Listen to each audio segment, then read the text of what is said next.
নবীজি বলছেন, যখন দেখা যাবে সমাজের সবচেয়ে দরিদ্র শ্রেণীর মানুষ, স্যান্ডেল কেনার টাকা ছিল না, কাপড় পরার টাকা ছিল না, এই শ্রেণীর মানুষ রাখাল মানে গরু ছাগল চড়াতো, এই শ্রেণীর মানুষ উঁচু উঁচু অট্টালিকা নির্মাণের প্রতিযোগিতা করবে।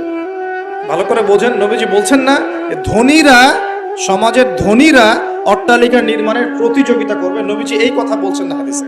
নবীজি বলছেন সবচেয়ে দরিদ্র শ্রেণীর মানুষ, রাখাল শ্রেণীর মানুষ, স্যান্ডেল নাই, গায়ে জামা নাই, এরা উঁচু উঁচু অট্টালিকা নির্মাণের প্রতিযোগিতা করবে। করছে কিনা? কিভাবে সম্ভব এই শ্রেণীর মানুষের অট্টালিকা নির্মাণ না নির্মাণের কম্পিটিশন করা কিভাবে সম্ভব? এক, সুদের মধ্য দিয়ে; দুই, করাপশন দুর্নীতির মধ্য দিয়ে; তিন, অন্যের সম্পদ আত্মসাৎ করার মতো।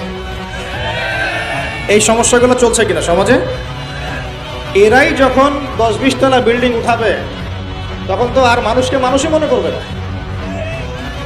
বুঝতে পারছেন না? মনে হয় এদের তো কোনো পড়াশোনা নাই, কোনো ব্যক্তিত্ব নাই, কোনো দিনই এলেম নাই, রুচিবোধ নাই, কালচার না, সামাজিক না, এর তো মানে অসামাজিক। এরা যখন, এদের হাতে যখন আপনি সম্পদ চলে যাবে, এরা তো সাধারণ মানুষকে মানুষই মনে করবে না।